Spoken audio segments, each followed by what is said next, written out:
right, well, just really quickly before Dr. Soileau starts his presentation, I wanted to thank everybody for joining us today. I'm very sorry for my technical difficulties, my name is Debbie Bryson, and I've been serving on the CAPS board for the last 15 years as a volunteer. And while we miss seeing everybody in person, we are very grateful for our sponsors and physicians like Dr. Soileau and community experts that are helping us stay connected and educating us virtually. So thank you very much, Dr. Soileau. And I just wanted to let you know that this meeting is sponsored by AbbVie today, the makers of Duopa, and they are going to be introducing Dr. Soileau. Thank you so much, guys. Thank you, Debbie. Okay.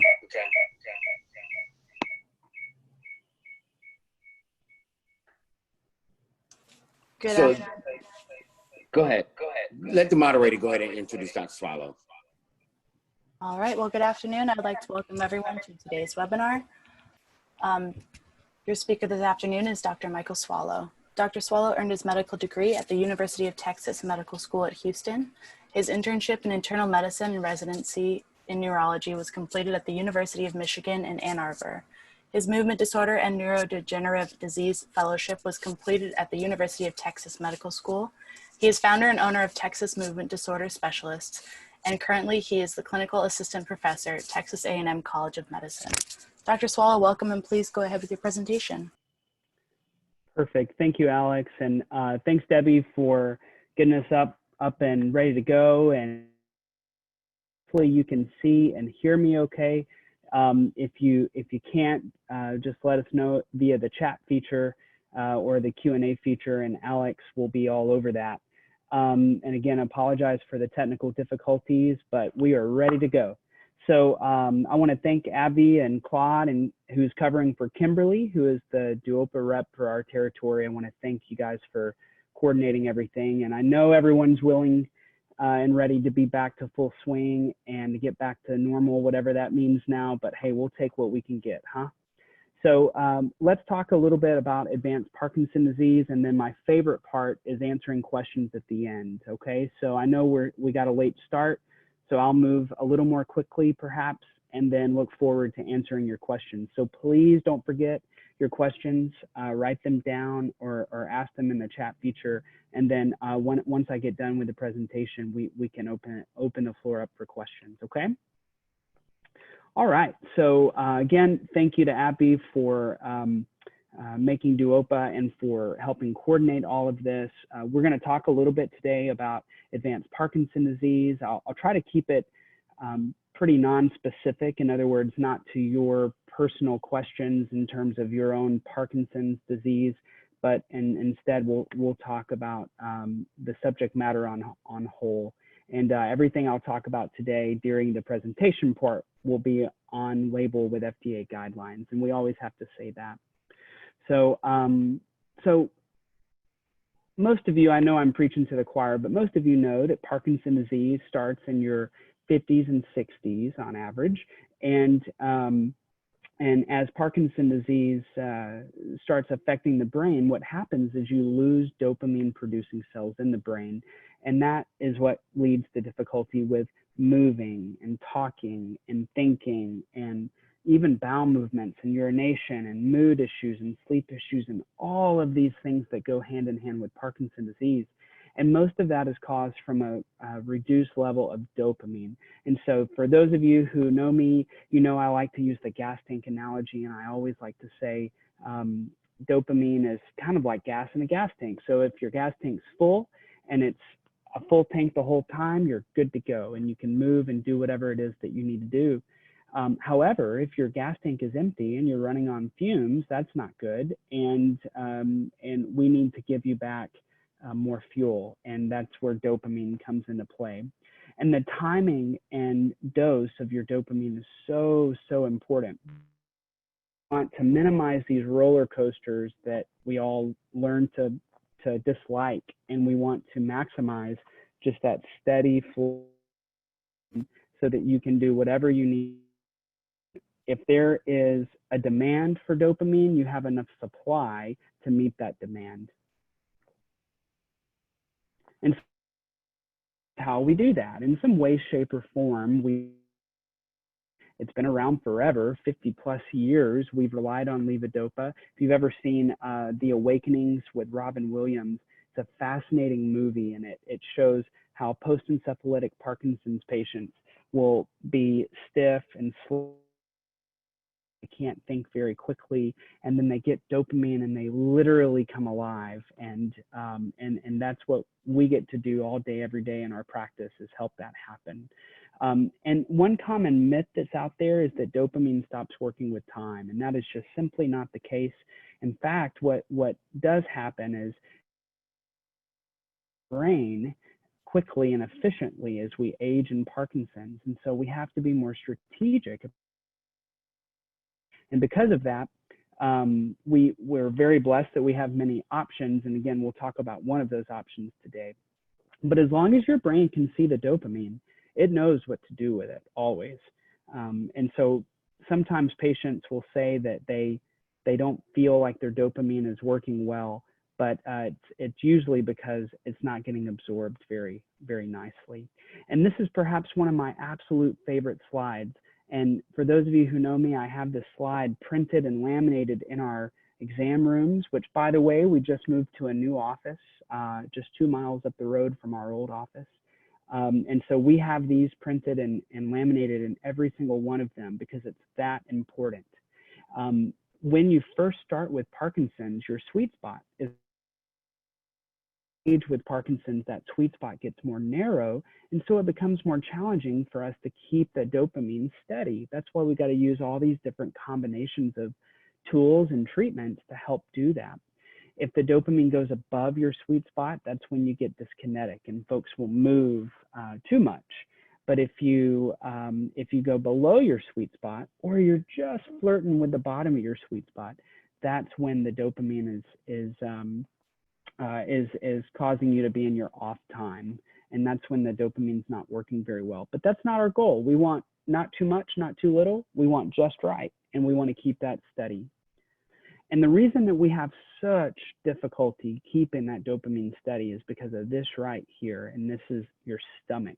So remember that your Parkinson's starts not only in your nose, which is why you can't smell most often, 15 years before you ever develop Parkinson's symptoms, but also you have constipation, and it's because your gut has Parkinson's too. It's slow and it doesn't work very well.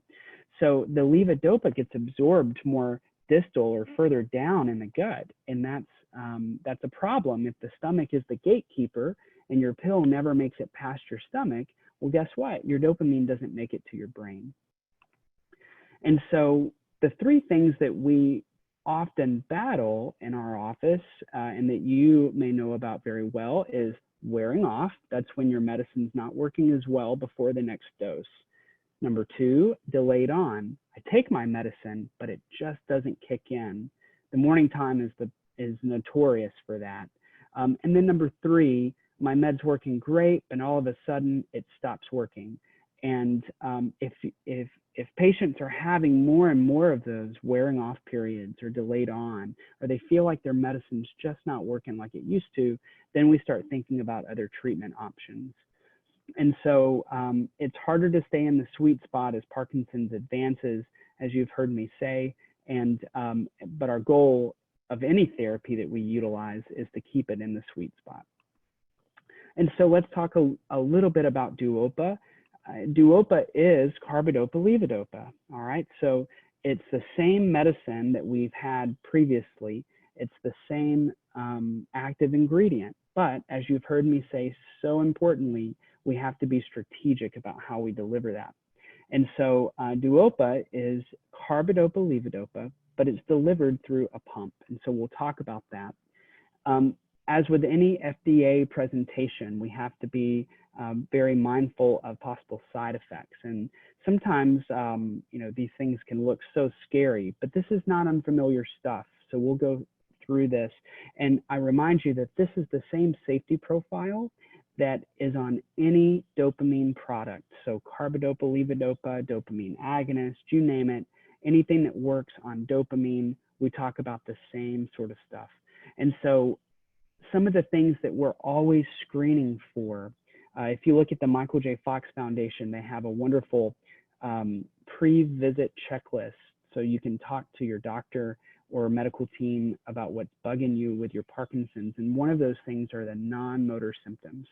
So things that you see up here, like falling asleep during normal activities. I don't mean I eat a big lunch and I sit in my recliner and I fall asleep. I mean, I'm at the dinner table in the middle of a conversation and I doze off. And that's not good. And that is usually caused by Parkinson's, and most often dopamine medicine, especially dopamine agonists like Mirapex or Pramipexole or Ropinirole, those kind of things, those can make that worse. And usually if we back off of those dopamine medicines a little bit, it doesn't make the patient quite as sleepy. And just like your gut has Parkinson's and your nose has Parkinson's, also your blood vessels have Parkinson's. So if they don't squeeze together as quickly as they need to because they're slow and they're sluggish, guess what happens to blood pressure? It drops. And that's why a lot of times patients, when they stand up first thing in the morning or after a meal and they go from their living room to the kitchen, they may feel like they're lightheaded or dizzy or foggy or just incredibly tired. And that's because of something called neurogenic orthostatic hypotension. That's a mouthful, isn't it? It's called NOH for short. Obviously, if we give you too much dopamine, that can lead to too much movement. So we can always back off your dopamine a little bit. And those are the common things that we see and we screen for as far as when we're treating with dopamine. The other thing that I would always caution folks is anytime you're taking a medicine that works on the brain, don't suddenly discontinue it. You're changing your brain chemistry with any of these medicines, especially Parkinson's medicines. So even if you go to the hospital, let's say, and you spend forever in the emergency room and they want to admit you to the hospital and it takes forever for you to finally get up to the hospital floor, you may have missed some of your medicine. And that's why we always advise our patients to take their medicines with them to the hospital anytime they go. So those are just a few things that we're always asking about when we treat Parkinson's disease. And 11,000 people globally have chosen this therapy, this particular therapy called Duopa. And again, what Duopa is, carb levo delivered through a pump. And the way that I describe this to patients is it's kind of like a drip irrigation system that is dripping on a flower. You know, for years we've tried to sprinkle the flower with water, making sure that hopefully, even if we overwater it, some water will get to the flower. But when it doesn't, we have to get more strategic. So we put a drip irrigation system on it. Well, that's essentially exactly what we've done here with Duopa. And in the pivotal trial, what Duopa showed is that it gave back 2 hours of on time, basically reduced off time, when compared with oral carbidopa levodopa. So most trials compare things to placebo, right? So a particular medicine compared with placebo, let's make sure the medicine does what it says it's going to do. Well, this was actually compared with oral carbidopa levodopa. So that's kind of our gold standard of medicine. And when compared, it was able to give back about 2 hours of less off time.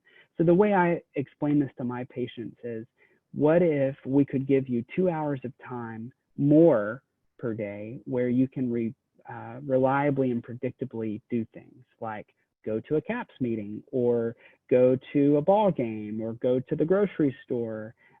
That's very powerful. I often hear a lot of my patients say that they don't even make it to church these days because they're so scared. What if I get off in the middle of choir practice or you know, what if I'm in the pew and I can't stand up because I'm off, and it's very uncomfortable for them, and so they just stay home, which I hate to hear. The other thing it did is it gave them about 2 hours more on time without troublesome dyskinesia. So what that means is that not only can we get you into a good on state, but we can make it to where you're not too on or too dyskinetic. And so one of my patients, I always tell the story, I was the, I think the 5th neurologist that she's seen, first movement disorder specialist. And she was sitting in my chair in the exam room and she was whittling so much that I literally thought she was going to hit a hole in the wall with her head because that's how much she was shaking. and her alarm goes off, and she reaches in her purse to take her pill. And I said, "Oh, what are you doing?" And she said, "Well, you know, it's very important to take your medicine on time." And I said, "Well, it is absolutely right. You're right on there." I said, "But remember that if that dopamine is above your sweet spot and your gas tank is full, and you stop by the gas station and you fill up your gas tank with more gas, what's going to happen? You're going to overflow. You're too good. You're moving too much." So we were able to line her out nicely with just changing the timing of her medicine and the dose of her medicine. And for the first time in years, she was able to not have dyskinesia. So we never underestimate just how troublesome some dyskinesia can be. And so, you know, when compared with oral carb levo, giving 2 hours back of on time without troublesome dyskinesia is great. And so thirdly, I think one thing that hits our patients hard is sometimes, and I hope you can, you know, empathize here, but sometimes it feels like you're tied to an alarm clock, right? I mean, some patients are on their levodopa every 2.5 to 3 hours. And if you add up all your Parkinson's pills, no telling how many pills there are. And that's just your Parkinson's, yet alone if you have another medical condition. So sometimes it feels like you're eating a little bit of breakfast, lunch, and dinner with your pills, right? Instead of the other way around. So in this pivotal study here, patients were on an average of 10 levodopa pills per day. But strategically, if we're able to keep their dopamine steady and we don't need all these other medicines to kind of do the job, right? We're able to just get patients on monotherapy alone. So a lot of times patients with Duopa remain on Duopa and Duopa only for their motor symptoms because they're able to utilize the extra dose feature with the Duopa and get all the symptoms that they need. They get it with Duopa. And so that's been very helpful, not only for patients, but also for caregivers who have pill burden. And so, well, the concept makes sense. We understand the why. Well, how is what we'll talk about next. And so we get the medicine through something called a medication delivery port, or a PEG-J port. And it delivers that via a small pump that weighs about 1 pound, which is not trivial. 1 pound adds up throughout the course of a day. But patients, hopefully there are some of you out there with Duopa, but patients have gotten very strategic and just are very creative with how they carry their pump. One of my patients carries them in a gun holster. I mean, after all, this is Texas, right? And then another patient carries it in her bra, which is, you know, always awkward when we need to change it, but it works well for her. And so you can get the picture here that patients have a variety of different options that they may choose to carry the pump. And 1 pound is not so bad if you have a good carrying case for it. Most popular in my practice is a vest, almost like something you'd get at Academy or something like that. And it's quite nice. But we're able to individualize this dose on the order of 2 milligrams. So if you think about your carb levo that you may take, if it's a regular Cinemet, that's 100 milligrams in a tablet. And so it's really hard to fine tune that. We can cut it in half. It really doesn't cut into quarters very easily, but we can fine tune this 2 milligrams. And that is something that 2 milligrams can make or break whether or not you're on the sweet spot, whether you're dyskinetic or not. And so that's been very helpful in some of our patients who have needed that. Now, what about the procedure itself? So the procedure, most of you out there have had a colonoscopy before. And a colonoscopy, the worst part, you're saying it right now, it's probably the prep or the cleanse, right? So this procedure to get the medication delivery port is similar to a colonoscopy, but minus the cleanse. You don't have to have that, but you do get a little bit of light conscious sedation or a little light twilight, if you will, and you go home the very same day. Usually we bring you back in a week later, and that's when we start fine tuning your pump and setting it, finding your perfect recipe. You know, that's the blessing of my job, is every single patient is different and needs a unique recipe, but it's also the curse, right? Because there's no cookie cutter recipe out there. Every patient is unique. And so each and every time we see a patient, we're individualizing their dose which makes sense, right? Because if you were looking around you, had we been in person, you would see that not one person with Parkinson's is created equal. Everyone's different, and that's kind of nice. So the morning routine, what happens is that the dopamine is started when you first wake up. The morning is the most important part. That's what's going to set the trajectory for the rest of your day, right? So as we start the Duopa and it ramps up very quickly, usually within 15 minutes, you'll be in the on state if it's set appropriately. Then it switches over to the continuous dose, and that continuous dose is supposed to keep you level. But guess what? What if you run out of dopamine and you feel like you're starting to slide out of that sweet spot? Or let's say that you're going to a boxing class and you need a little pick-me-up before you get there. Well, you can give an extra dose as frequent as 5 times a day, and you have control over that. And even during right now, we're now seeing live patients and telemedicine patients. But even before that, when we were just seeing telemedicine patients for about 2 months, we would be able to change the patient's pump by walking them through how to do it, just like we're doing today. We're walking them through how to change it, and we can adjust those doses based on what we see on camera. And so even then, it was working out very nicely. And then when you get to bedtime, you disconnect that pump, you fill up a cup of water with just regular old tap water, and then you just flush the port so that all that other medicine that's in the port gets to you. You want that medicine. And the reason why is because at nighttime, you probably have had this before, usually 2, 3, and 4 a.m. That's when you wake up and you feel like you are maybe can't sleep, or you're cramping a little bit, maybe some curling of your toes or legs, and then you just can't get back to sleep. Well, if you have Parkinson's, that's usually related to wearing off of dopamine. And so that little flush of dopamine that you get, that little boost of dopamine, is pretty good because that'll keep you, in most cases, to where you won't have as much wearing off at night. But if you do have a little wearing off at night, some people need to take their medicine by mouth just at bedtime, and that's okay too. Now, as far as the actual procedure itself, it's completely reversible. That's important if you ever want to do a clinical trial in the future, or if you, for whatever reason, just decide that it's not your best therapy for you. You can always remove it. Just as easy as it is to put in, it's just as easy to remove. And that's been very helpful. I can't say I've ever had a patient have it removed in my experience, but that certainly that's possible, and it's out there if the patient needs it. So what about the day-to-day? Well, I alluded to this already. There are many, many ways to carry the pump, and you can see there, I would say this lightweight vest, the brown one, is probably the most popular in my practice. My boxers who love boxing, they love to use the chest pack because it sits close to their body. You can also remove your pump up to 2 hours at a time. So if you want to go swimming and do aqua therapy, or if you want to do boxing without your pump, you can do that too. And then you just hook your pump back up. Pre-COVID, our patients love to travel. They love to go on cruises. They love to fly places. Now everyone's staying put at home, which is probably the safe thing to do, but things are starting to loosen up a little bit, which is nice.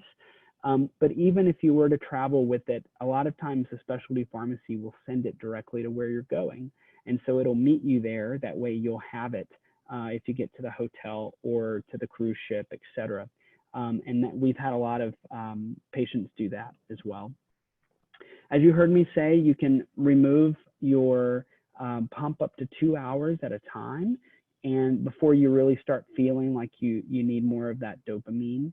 Usually 48 hours after the procedure, you can shower as long as your medication delivery port's not irritated. But again, I probably would recommend staying away from lakes, but swimming pools are completely fair game with this. So that's been helpful with our patients that want to do aqua therapy. And some of you listening may even be a peer mentor if you're a patient of mine or a patient of some of the other doctors who have utilized Duopa in our region. But what a peer mentor is a patient that is unpaid by the company. They've volunteered their time, and they give their 2 cents about the therapy, the good, the bad, and the ugly. And with any any therapy, I think it's always a great idea, not only to hear what we, the medical team, says, but also what other patients say. Not just one, but do your homework and be your own advocate. Get more than one patient to help you come to a consensus and come to a decision. But the peer mentors can be great. I know a lot of times what patients tell me they're worried about ahead of time is not even after they talk to the peer mentor. It's not even what the major concern is or what they are worried about.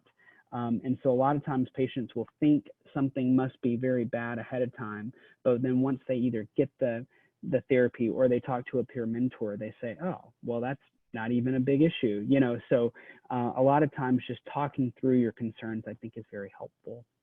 And then the nurse ambassador. So let's say that you do want to proceed with this therapy and your doctor or your medical team thinks it's right for you. The first person from DuoConnect that you'll talk to is a nurse, and that nurse, this is all he or she does, is Duopa. And that's good because if there's an issue of any kind, they're available even 24/7. There's a hotline you can call, and nurse ambassadors will help. But the same people that you talk with day one are the same people that should everything go through and you decide you do want to proceed with the therapy. Those are the same folks that come out to your house, even in the middle of nowhere, Texas, and teach you hands-on training ahead of time, after the pump is placed, and then even after that, like after it's programmed in our office or someone's office, one of the other doctor's office. And so it's nice that you have good continuity of care there. And you say, well, that sounds good, Dr. Soileau, but I can't afford another one of these brand name medicines. Well, this is a little bit unique because it goes through Medicare Part B, as in boy. So we don't run into the donut hole here. So for those of you who don't know what the donut hole is, that's a period after Medicare has covered so much of your pharmacy benefits that you're out of pocket, you're on your own until you reach the catastrophic phase where some assistance kicks back in again. Well, none of that stuff is relevant for what we're talking about today because it goes through Medicare Part B, as in boy. That's your device plan. So most of our patients have little to no out-of-pocket cost with it. So obviously, always happy to answer more questions about this. If you think it's even something remotely worth considering, I would talk to your doctor about it. Now, no doctor is created equal in terms of even their knowledge about this therapy. And so what I would say is if you're curious about this particular therapy and you're not getting the answers you need, again, advocate for yourself and get other opinions and get the answers that you're looking for. I think that's very important, and that goes without saying for you to do with any therapy or any condition. And so again, there are multiple people. We're blessed in our area that we have very good coverage with movement disorder specialists. So I would encourage you to find those answers. All right, and we've already talked about the safety side effects and the things that we look for, and so I won't go over those again. And then I'll stop there. I know I told you I would fly through that, and I know because of our technical difficulties, we're kind of at time, but I'm more than happy to answer questions that you may have. I know that many of you may have written some questions down ahead of time and emailed those to the CAPS group, and so I'm also happy to answer those. Thanks, everyone.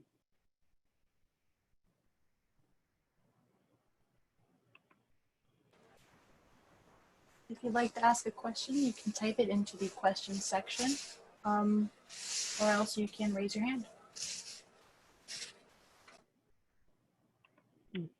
And Debbie, I see you're up there. Do you know if, did anyone email in their questions? I just received several questions. I'll start with the first one. I had several questions from a Robert Camper, PhD. The first one he had was, he was diagnosed back in 2011, and and his questions related to now that we know so much more about Parkinson's from back then, as a person who had all the major prodromal conditions related to PD since early adulthood, how widespread do you think the information on prodromal symptoms is among general practitioners, and what can be done to improve the situation if it's not optimal? You have touched on the one thing I am most passionate about, and that is education. So you were right on. So first of all, let me give you some, Robert, I believe it was, let me give you some comfort that because of the delay at getting your diagnosis, you did not lose ground, first of all. So we do not, as of right now, have a medication or anything else that we can give you ahead of time to slow down the disease or to change the course of the disease. Now, I'm happy to say there are cool things in the pipeline that may do that, but so I don't want you to feel like, oh man, I lost tons of ground because I had so many prodromal symptoms and it was kind of later on that it got recognized. So don't worry about that. But I would say moving forward, you know, you have the opportunity to have all your symptoms treated, even the non-motor symptoms. That's kind of the blessing and the curse, right? You know, we have a treatment for almost everything that patients with Parkinson's have, but we also have a treatment for everything, right? And so that kind of, it adds up and it becomes overwhelming at times if you let it. But, you know, the prodromal symptoms are typically, I can't smell, I don't really move my bowels very well, but, you know, that could be Texas allergies or whatever the case may be. But then moving forward, then you start getting cramping and stiffness and kind of heaviness in one side of the body, and maybe your handwriting is a little smaller, maybe it gets a little more difficult to get up in the mornings, but you blow it off for arthritis, or maybe even you see an orthopedic surgeon and they scan your neck and they say, oh man, you've got some arthritis, like we all do, and maybe you even get an operation, but yet it doesn't improve it. But then lo and behold, someone figures out that you have Parkinson's, you get dopamine, and bam, those symptoms lift right up and you're able to see that disappear. So the one thing that you can do is make sure that we're addressing your symptoms, both motor symptoms and non-motor symptoms. And then I know CAPS is awesome about focusing on this over and over again, but that's exercise. So did you know that what you do right now affects you 10 years from now in regards to exercise? And that is the one thing that can slow down your disease a little bit, is by staying physically and mentally active. So I hope I answered your question, Robert, but and going back to, I guess, the point about education, I try to educate all I can. That's why I love doing these things, and I do these things around the country. And trying to teach not only patients, but also neurologists and others about Parkinson's disease, and how if they can look at it through a certain lens, it's there, they can see it, they can diagnose it, they just need to know what they're looking for. Okay, our second question is that a couple of years ago, they had a question for their physician regarding the linkage between bipolar depression and Parkinson's. And the answer they received at that time was, from their physician, was that there was no linkage. So can you speak to that and give, they're wanting to know, has that changed or is that incorrect information? Thank you for the question. Yes, that is, I would say that is correct, what they were told in the past. So to my knowledge, there is no link to bipolar depression. You know, really, it's bipolar disorder, which is made up of depression and or mania, so highs and lows. And so there is no link with bipolar and Parkinson's. Now, some of the medicines used to treat bipolar or schizophrenia or a lot of other mental health conditions can block dopamine. So if you're on a medicine that can block dopamine, it can make a person look like they have Parkinson's disease, but it's not actually Parkinson's disease. It's drug-induced Parkinsonism. So if we're able to get them off of that medication, then a lot of times those symptoms will get better. If we're still not sure, if it's drug-induced Parkinsonism or regular old bread and butter Parkinson disease, there is something called a DAT, DAT scan, or a dopamine scan that we can do that should be normal in drug-induced Parkinsonism, but abnormal in the Parkinson syndromes. So we utilize that occasionally if we're not clear whether it's bread and butter Parkinson's or drug-induced Parkinsonism. Now, that doesn't mean that depression can't happen in Parkinson's disease, but depression is very different than bipolar, and different medicines are used to treat that as well. So I would say right on with the doctor's answer. It looks like another question came through. I see on the Q&A, Debbie. I'll go ahead and answer this. We were wondering if others are affected by orthostatic blood pressure due to Parkinson's. My husband takes meds for high blood pressure along with Northera to try to treat the drops in his pressure that cause lightheadedness. And you know, I'm sure if it was open forum, there would be there are 52 participants. I bet you half of those people would write in and say yes. It's super common. In fact, I would say that's probably one of the most common non-motor symptoms I treat. And what's unique about this, going back to Mr. Roberts' question, is a lot of folks don't realize what's going on. So, you know, you think of dizziness as being the most common symptom of low blood pressure, but actually it can be fuzzy and vague, like I feel foggy, I feel tired all the time, I feel dizzy, I feel pain in my shoulders when I stand up, I feel like my legs buckle or give way on me. Those are all signs that you may have low blood pressure. So how do we know? We have patients take their blood pressure laying down and then standing up.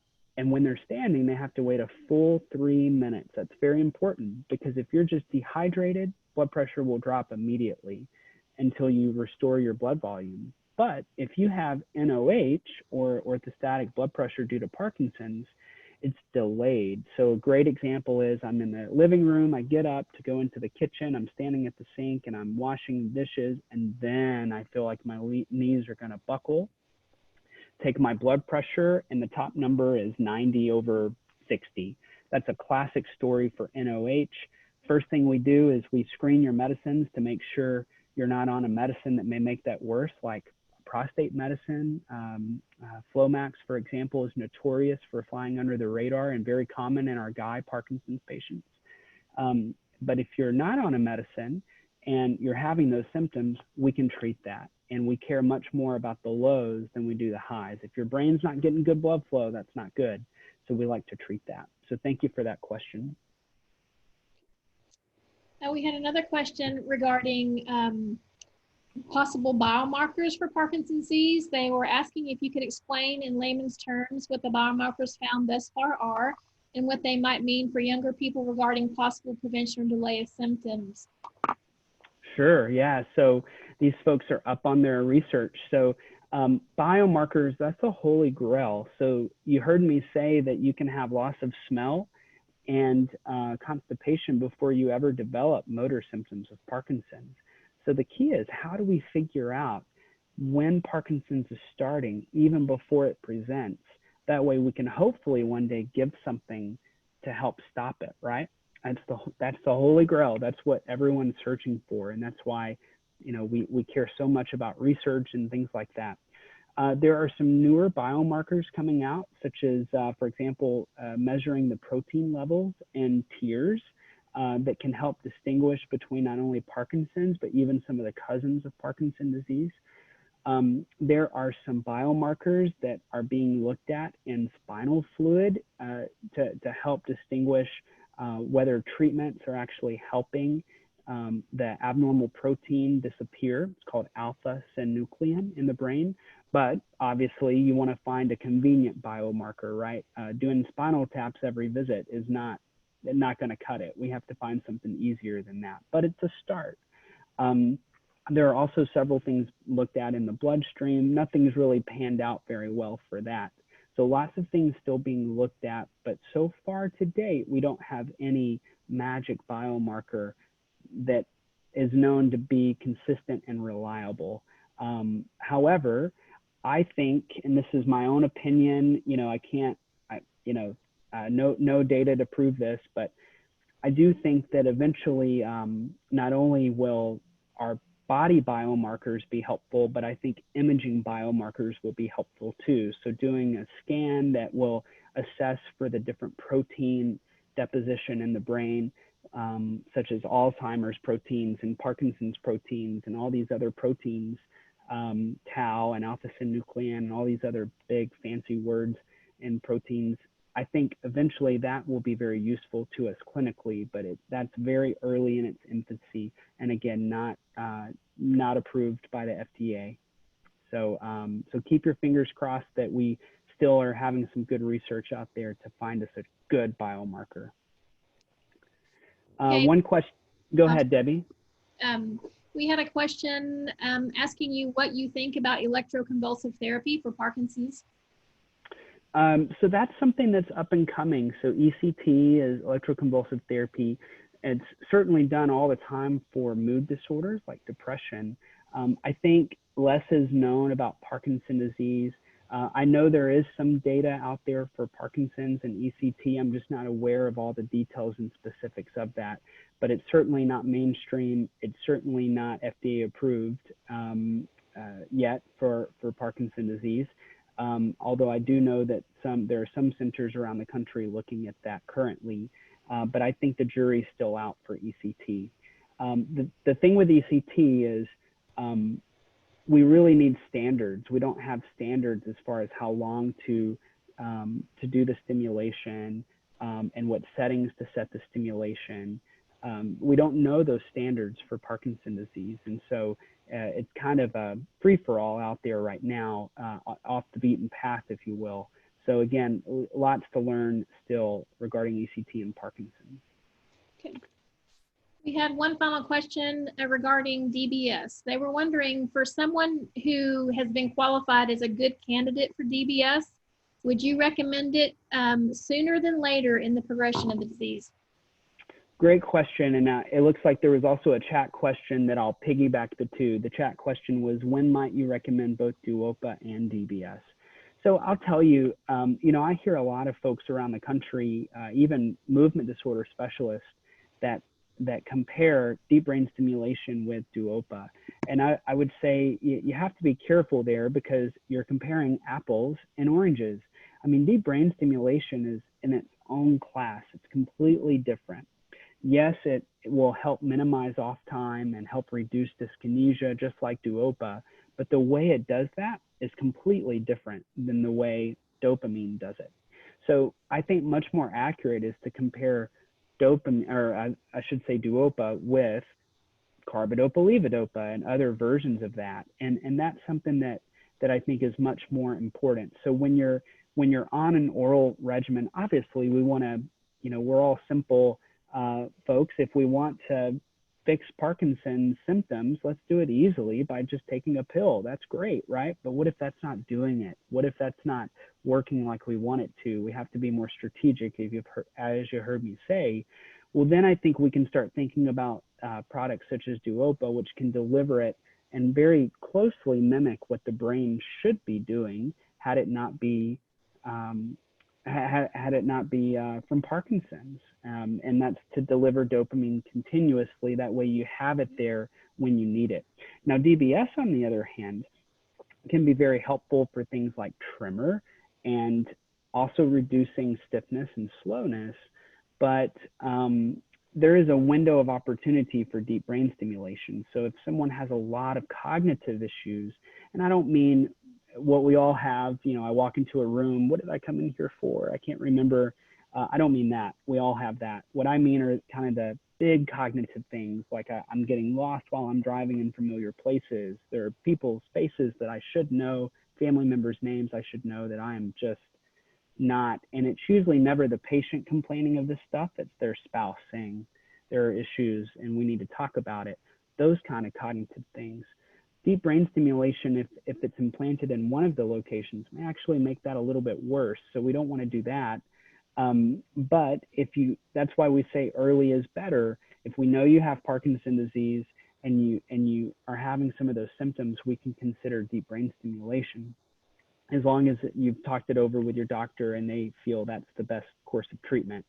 Now, Duopa, on the other hand, even people after DBS, even when there is still a need for dopamine, there'll always be that need. So if you have Parkinson's, chances are until something drastic comes along, you'll always be on dopamine. Again, it's like gas in a gas tank. You gotta have it, right? So the key is, how do we get it there? And so, you know, we do have patients that have both therapies, deep brain stimulation and Duopa, because they're serving two different purposes. So for example, DBS can sometimes make freezing worse, not better, but worse, whereas dopamine can make that better.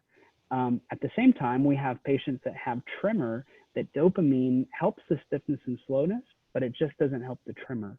And so it's fair to say that Duopa, because it's Levodopa, will also not help the tremor, but DBS could. So again, I encourage patients, instead of thinking of it as a product by product, medicine by, you know, therapy, we have to put everything in a big bag and say, okay, what symptoms are we trying to treat? So I'm going to use this one to treat this symptom and this one to treat this symptom, because I know if I'm treating all these symptoms, then we can try to restore that balance and have the patients be more functional. So hopefully that answers your question. But two excellent therapies, and both of which, you know, I'm super familiar with and very blessed to deal with. Okay. Great questions. Yeah, they are great questions. Good. We have one more. Do you use or recommend Botox as part of your treatment? So I'll just kind of broaden that question a little bit and say, do I use and recommend botulinum injections as part of our treatment in Parkinson's? So remember, Botox is one of 4 brands of botulinum that is used to treat different symptoms. A good example in Parkinson's disease where botulinum injections may be used, one is drooling, or the fancy medical term for that is sialorrhea. So it's FDA approved to treat sialorrhea. You know, we have medicines that can treat that. We have patches that go behind the ear that can treat that. The problem with those is they're anticholinergics. And what that means is they can actually worsen the constipation in Parkinson's disease, dry out the bladder a little bit more, just like they also are purposefully trying to dry out your salivary glands, and they can cause confusion. So we try to stay away with that in Parkinson's disease, whereas botulinum injections, there are almost very little side effects, if any, to that. It's FDA approved, and most often insurance covers that. And so that's one example of when we would use it. Another example is, let's say that as part of somebody's either dyskinesia or wearing off, they're having what's called dystonia. So dystonia is when you have 2 muscles working against each other at the same time that kind of are causing chaos and movement. A good example is cervical dystonia, where people's neck will turn, or maybe their wrist will turn in, or their toes will turn in as you're wearing off. If that's severe enough and we can't get it fully controlled with dopamine, we may actually utilize botulinum in conjunction with your other medicines to try to help relax those muscles so that they can be much more comfortable and functional. So those are 2 examples of when we would use botulinum. Okay, I don't have any other questions on my end. And I'm not sure if your Looks like team has... The chat's free of questions. We answered those 2, so. Okay. I'm not seeing any other questions either. Well, thank you. I just want to thank Debbie. I want to thank you for facilitating this, and of course Alex, and thank you, CAPS, for all you do and all you continue to do as far as education and promoting just excellent care in our region. It wouldn't be the same without you. And so I appreciate all that you do. Just know that from our perspective, you guys are doing awesome work, and I always enjoy chatting with you, and hope to take a rain check again and do it in person next time. But we'll take what we can get. Absolutely. Thank you so much, Dr. Soileau. I really appreciate it, and I appreciate your kindness with all my problems. But the good news is that trial by fire, I'll be really good for next time. Yeah, there you go. And look, we didn't have too many people drop off, even though we went late. So Yeah. those are the real crew there, those 47 people. So thank you, everybody, for hanging in with me. Thanks, everyone. Take care. Thank you. Bye-bye. Have a great night.